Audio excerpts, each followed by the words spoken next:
वक्फ कानून पे final decision आने से पहले ही सुप्रीम कोर्ट का बड़ा आदेश सामने आया है और ये आदेश किसी और का नहीं है बल्कि बुधवार यानी कि 14 मई को देश के सीजेआई बनने वाले जस्टिस बी.आर. गवई का है। आपको बता दें कि जस्टिस बी.आर. गवई के इस फैसले के बाद हड़कंप मच गया है क्योंकि सीजेआई बनने के बाद जस्टिस गवई ही वक्फ कानून पे सुनवाई करते हुए फाइनल डिसीजन देंगे। ऐसे में सुनवाई से पहले जस्टिस गवई ने जो आदेश दिया है उससे ना सिर्फ मोदी सरकार की सिट्टी पिट्टी गुम हो गई है बल्कि नए वक्फ कानून को लेकर सरकार की मुश्किलें बढ़ती दिख रही हैं। कैसे मोदी सरकार की मुश्किलें वक्फ के नए कानून को लेकर बढ़ गई हैं और जस्टिस गवई ने कौन सा बड़ा आदेश वक्फ कानून पर फाइनल सुनवाई से पहले दे दिया है, ये सब कुछ मैं आपको अपनी इस रिपोर्ट में बताऊंगी। साथ ही इस पर भी चर्चा करूंगी कि नए सीजेआई कौन है और कैसे चीफ जस्टिस ऑफ इंडिया को पदभार संभालने जा रहे हैं। नमस्कार, आप देख रहे हैं 4 PM और मैं हूं आपके साथ सिमरन। दोस्तों, मोदी सरकार वक्फ का नया कानून ले आई है। पहले मुस्लिम समुदाय के लोगों ने विपक्ष के साथ मिलकर इसको सदन में चुनौती दी, लेकिन फिर संख्या बल कम होने के बाद जैसे ही ये कानून बना सुप्रीम कोर्ट में चुनौती दे दी गई। सुप्रीम कोर्ट में 1-2 नहीं 5 दर्जन से ज्यादा याचिकाएं पड़ी हैं और अब इस पे सुनवाई चल रही है। पिछली सुनवाई सीजेआई संजीव खन्ना की ओर से की गई जिसमें केंद्र सरकार के जवाब पे मुस्लिम पर्सनल लॉ बोर्ड की ओर से काउंटर लगाया गया था।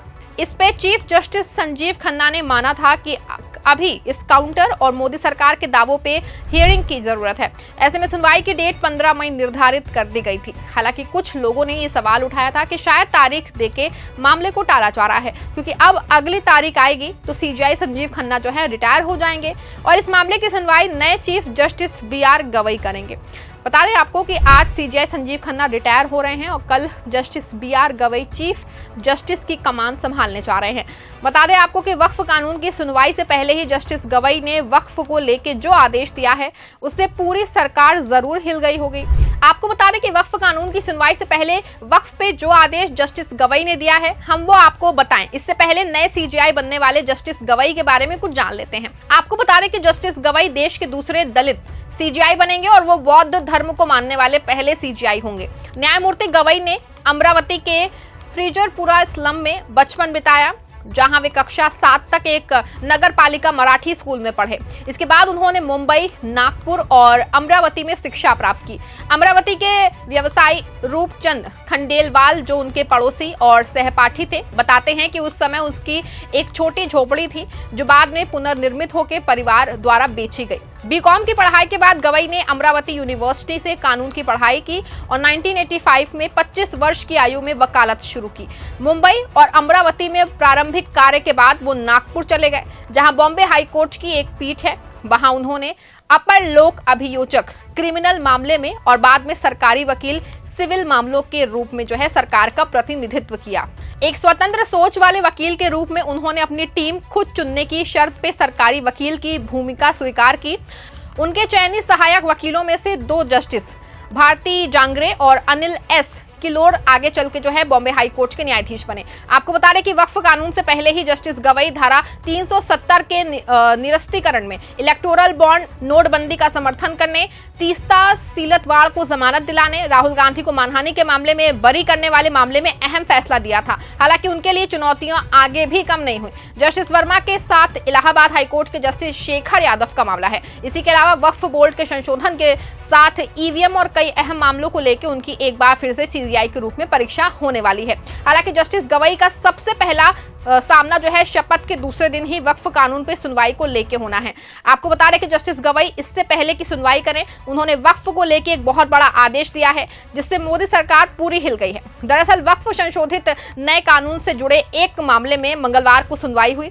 इस दौरान सुप्रीम कोर्ट ने उत्तराखंड सरकार की धामी सरकार के खिलाफ सख्त आदेश जारी कर दिया है। साथ ही मामले में जुड़े अन्य पक्षकारों को नोटिस जो है वो जारी किया है। Justice B R. गवई और एजी मसीह की बेंच ने मामले में सख्त रुख अपनाते हुए नोटिस जारी किया है। आपको बता दें कि मुस्लिम पक्ष की ओर से सुप्रीम कोर्ट में अर्जी दाखिल करते हुए 17 अप्रैल को एसजी तुषार मेहता की ओर से दिए गए आश्वासन का उल्लंघन करने का आरोप लगाया गया था।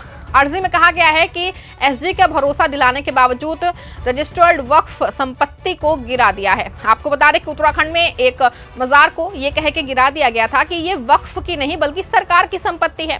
अब इसी मामले में धामी सरकार पूरी तरह से फंस गई है। बता दें आपको कि नए वक्फ कानून जब पहली बार सुप्रीम कोर्ट पहुंचा था तो सीजेआई संजीव खन्ना ने नई नियुक्तियों को रद्द करते हुए फैसला न आने का वक्फ बाय यूजर को जारी रखने की बात कही थी। आपको बता दें कि वक्फ मामले में सरकार की ओर से सहमति जुटाने के बाद भी उल्लंघन किए जाने पर उत्तराखंड के महफूज अहमद ने सुप्रीम कोर्ट में अवमानना याचिका दायर की है। देहरादून के निवासी याचिकाकर्ता का दावा है कि राज्य प्रशासन ने बिना किसी नोटिस के दरगाह को ढा दिया, जबकि सरकार जो है सुप्रीम कोर्ट में वक्फ संशोधित कानून को लागू नहीं करने का सहमति सरकार की ओर से जताई गई थी। आपको बता दें कि सुप्रीम कोर्ट में ये अवमानना मामला जो है दरगाह हजरत कमाल शाह दरगाह को 25 अप्रैल की देर रात बिना किसी नोटिस के ध्वस्त करने लेकर है। याचिका में कहा गया कि दरगाह हजरत कमाल शाह को वर्ष 1982 में सुन्नी सेंट्रल बोर्ड ऑफ वक्फ लखनऊ उत्तर प्रदेश के साथ वक्फ संपत्ति संख्या 55 देहरादून के रूप में पंजीकृत किया गया था। याचिकाकर्ता ने अपनी की गई शिकायत में बताया है कि कथित कार्रवाई मुख्यमंत्री के पोर्टल पे की गई एक तुच्छ शिकायत के आधार पर की गई थी। उन्होंने एक मीडिया रिपोर्ट का हवाला दिया जिसके अनुसार उत्तराखंड के सीएम पुष्कर सिंह धामी ने कहा कि राज्य सरकार उत्तराखंड में पंजीकृत 5700 वक्फ संपत्तियों की व्यापक जांच करेगी ताकि अतिक्रमण की पहचान की जा सके और उल्लंघन पाए जाने पर सख्त से सख्त कार्रवाई सुनिश्चित की जा सके। आपको बता दें कि याचिकाकर्ता ने बुलडोजर मामले में शीर्ष अदालत के नवंबर 2024 के फैसले को भी शामिल किया है। इसमें कहा गया था कि स्थानीय नगर पालिका कानूनों में दिए गए समय के अनुसार या सेवा की तारीख से 15 दिनों के भीतर बिना पूर्व कारण बताओ नोटिस के कोई भी तोड़फोड़ नहीं की जानी चाहिए, लेकिन इन सुप्रीम कोर्ट के इन दोनों आदेशों की अवहेलना की गई है। ऐसे में जस्टिस बीआर गवई की पीठ ने न सिर्फ धामी सरकार को नोटिस जारी किया है बल्कि एक तुषार मेहता से भी सवाल किया है कि आपके दावे का क्या मतलब है। ऐसे में न सिर्फ धामी सरकार जस्टिस गवई के आदेश में फंस गई है बल्कि मोदी सरकार पे संकट के बादल जो है मंडराने लग गए हैं। हालांकि ये सब कुछ तक हो रहा है जब सिर्फ एक दिन बाद वक्फ कानून पे सुनवाई होनी है। ऐसे में सुनवाई से पहले ही वक्फ कानून पे मोदी सरकार बुरी तरह से फंस गई है और फाइनल हियरिंग में भी बुरी तरह से फंसना जो है तय माना जा रहा है। आपका इस पूरे मामले पे क्या मानना है? क्या नए सीजीआई जस्टिस गवई मोदी सरकार की ओर से बनाए गए नए वक्फ कानून को रद्द करेंगे? क्या 15 मई को ही वक्फ कानून पे फाइनल फैसला आ जाएगा? क्या मोदी सरकार नए वक्फ कानून पे बुरी तरह से हारने जा रही है? क्या जस्टिस बीआर गवई राहुल गांधी और तीस्ता सीतलवाड़ प्रकरण की तरह एक बहुत बड़ा फैसला देंगे? अपनी राय कमेंट्स में लिखिएगा। खबर सच्ची और अच्छी लगी हो तो खबर को लाइक और शेयर जरूर करिएगा। नमस्कार, फिर मिलते हैं अगली खबर में।